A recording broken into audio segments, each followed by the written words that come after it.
प्रकरण घडलं आणि म्हणून अध्यक्ष महोदय अशा ज्या कंपन्या आहेत प्रदूषित कंपन्या आहेत त्यांच्यावर सुद्धा कारवाई करावी। मुख्यमंत्र्यांनी काय सांगितलं, आदेश काय दिलेत मुख्यमंत्र्यांनी? मुख्यमंत्री महोदय मी सांगणार आहे भेटून, त्यांनी सांगितलं की उद्योगपतींना कुठल्याही प्रकारचा त्रास दिला तर कोणाला सोडू नका। ह्याच्या त्रासाचा काय प्रश्न आहे? काही झालं तरी पोलीस या उद्योगपतींच्या बाहेर गेटवर तयारच असतात। असे प्रसंग घडल्यानंतर जाब जर आम्ही विचारला गेलो तर आमच्यावर तुम्ही केसेस घालणार। तुम्हाला माहिती आहे कोको कोला कंपनीमध्ये काय झालं? तुमचेच लोक गेले, स्थानिकांना रोजगार द्या म्हणून सांगितलं, दिला नाही दिला, बैठक केली नाही केली, इतके मुजोरी वाढायला लागली आहे की स्थानिक भूमिपुत्रांना न्याय नाही। ती तुम्ही सांगा की आम्ही सांगा याला काही अर्थ नाही, पण स्थानिकाला न्याय मिळाला पाहिजे ही आपली भूमिका आहे आणि म्हणून अशा कंपन्यांच्यावर आपण कारवाई करा। अध्यक्ष महोदय शेवटचा मुद्दा एक जलसंपदाचा घेतो। माझ्याच मतदारसंघामध्ये कळवंडे धरण आहे, चिपळूण मतदारसंघामध्ये एक तिवरे नावाचं धरण आहे आणि ते तिवरे गाव आहे, तिथलं धरण फुटलं। त्यावेळच्या मंत्र्यांनी सांगितलं खेकड्यांनी फोडलं, खेकडा मंत्री आता नाही आहेत ते, आणि म्हणून ते फुटलं म्हणून सांगितलं।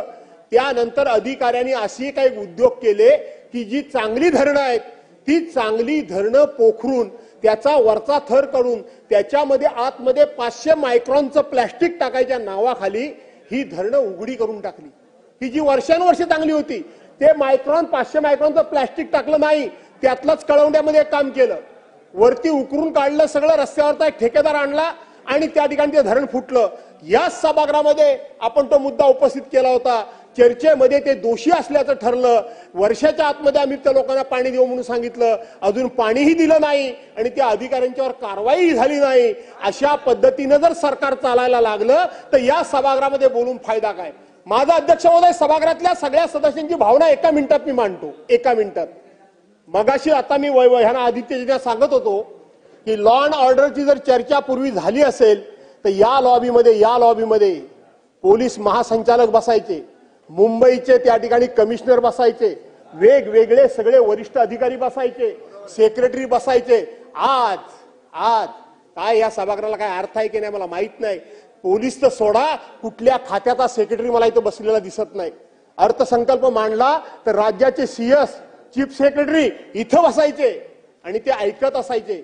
सभागृहातले आमदार भले टीका करायचे, आरोप करायचे, ते आरोप केले। ती अदृश्य गॅलरी आहे, पण अदृश्य गॅलरी आहे म्हणून त्यांना डायरेक्ट आम्ही उद्देशून बोलतो असं समजू नये, पण आम्ही काय बोलतो हे त्यांच्या कानापर्यंत गेलं पाहिजे म्हणून सेक्रेटरी तिथं बसायचे। सेक्रेटरी सोडा, ऍडिशनल सेक्रेटरी सोडा, प्रिन्सिपल सेक्रेटरी सोडा, डेप्युटी सेक्रेटरी सोडा, कोण बसतंय? मंत्र्यांचे पीए बसतात, मंत्र्यांचे पीए सेक्रेटरी कोणी बसत नाही। अध्यक्ष महोदय केवळ कर्तव्याचा भाग म्हणून सभासद या ठिकाणी बोलतात, सेक्रेटरी बसत नाही, मंत्री सुद्धा बसायला तयार नाही। त्यामुळे मला असं वाटतं की ही चर्चा काय चर्चा, वांजोटी चर्चा आहे असं म्हटलं तर वावगं ठरणार नाही। आणि म्हणून सगळ्या सभासदांचं दुःख जे हे आहे, माझं म्हणणं असं आहे की सेक्रेटरीने येऊन बसलं पाहिजे। राधाकृष्ण विखे पाटीलजी, तुम्ही अनेक वर्ष मंत्री होतात, बसत होते की नाही मला सांगा तुम्ही? भुजबळ साहेब तुम्ही अनेक वर्ष मंत्री होतात, बसत होते की नाही सांगा मला तुम्ही? हे मी अनेक वेळा या सभागृहामध्ये हा मुद्दा उपस्थित केलाय।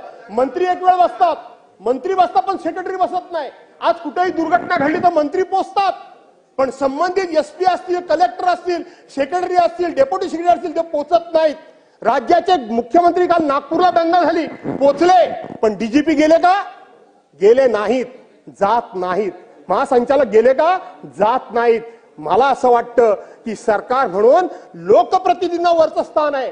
अधिकाऱ्यांना मी अंडर एस्टिमेट करत नाही, पण लोकशाही व्यवस्थेमध्ये लोकप्रतिनिधींचा मान वरचा असला पाहिजे, मंत्र्यांचा मान वरचा असला पाहिजे। आणि म्हणून आज या अधिकाऱ्यांना इथं लॉबीमध्ये येण्याच्या दृष्टीनं आपण ही चर्चा करावी आणि सदस्यांच्या प्रश्नाला न्याय द्यावा अशी विनंती करतो। जय हिंद, जय महाराष्ट्र। सन्माननीय सदस्य बाबूराव कदम कोळीकर। अध्यक्ष महोदय,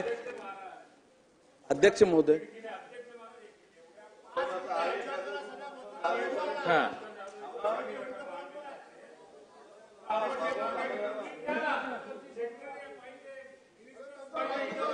अध्यक्ष महोदय, अध्यक्ष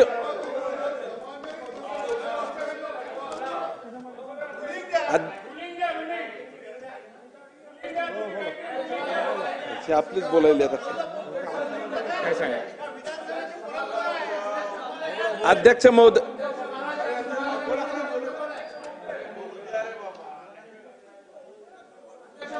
रुलिंग मागतात अध्यक्ष महोदय, सन 2025-2026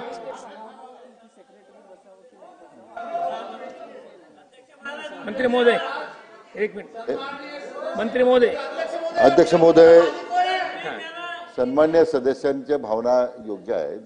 संबंधित खात्याचे मंत्री असले पाहिजे, परंतु अध्यक्ष महोदय, आता वरच्या सभागृहातही लक्षवेधी आहेत, तिथे कामकाज आहेत, पण निश्चितपणे आता आम्ही सगळे मंत्री आहोत. एकतर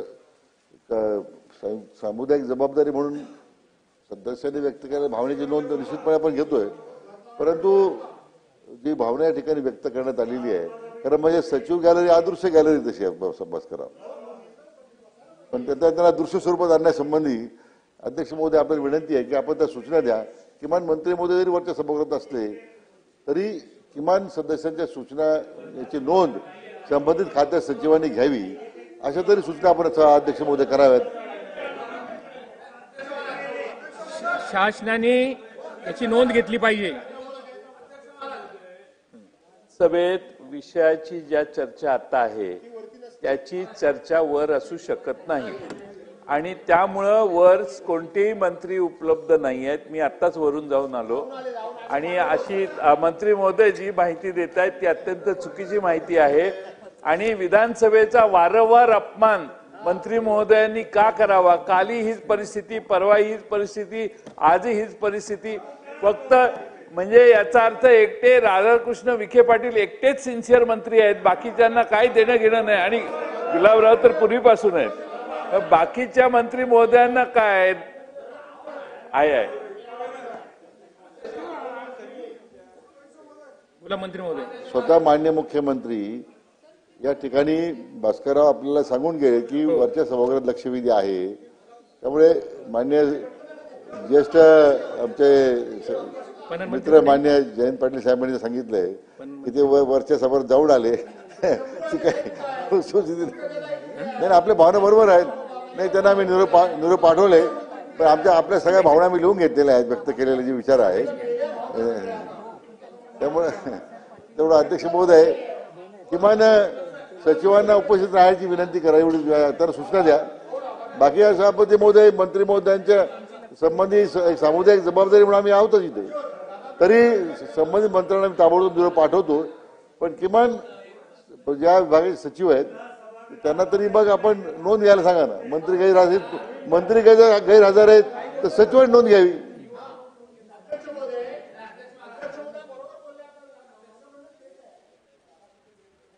म्हणणं देखील तेच आहे आणि सभागृहात तुमचं देखील तेच असलं पाहिजे. का आता जर मी तुमच्या चेंबरमध्ये गेलो, तुमचं खातं आहे की नाही आता तुमच्याकडे कुठला मला विषय माहित नाही, पण तुमच्याकडे जर तुमचं गेलो तर तुमच्या चेंबरमध्ये तुमचे सेक्रेटरी बसलेले असतील, तिथं ते घेतात नोंद. का तर तुमच्याकडे टीव्ही आहे. कुठली पद्धती आहे? तुम्ही सभागृहामध्ये बसावं म्हणून आम्ही आग्रह धरतो आणि सेक्रेटरीनी तर बसायचं नाही. काही वेगळी पद्धत लावली तर तुम्ही कशाला एवढं डोक्यावर चढवून ठेवता प्रशासनाला? मंत्र्यांच्या केबिन मध्ये सेक्रेटरी जाऊन बसतात, तिथं नोंद घेतात. मागच्या वेळेला एका मंत्र्याने मला उत्तर दिलं की माझ्या केबिन मध्ये बसले ती नोंद घेतलंय. अरे स्वतःचं अवमूल्यन स्वतः करून घेताय तुम्ही. कशा करता स्वतःचं अवमूल्यन स्वतः करून घेता? हे बरोबर नाही. सांगा भुजबळ साहेब, काय होती तुमच्याकडे पद्धत? याबाबत शासनाने मुख्य सचिवांना सांगून ताबडतोब त्या पद्धतीची तात्काळ कार्यवाही या ठिकाणी करावी. मुख्य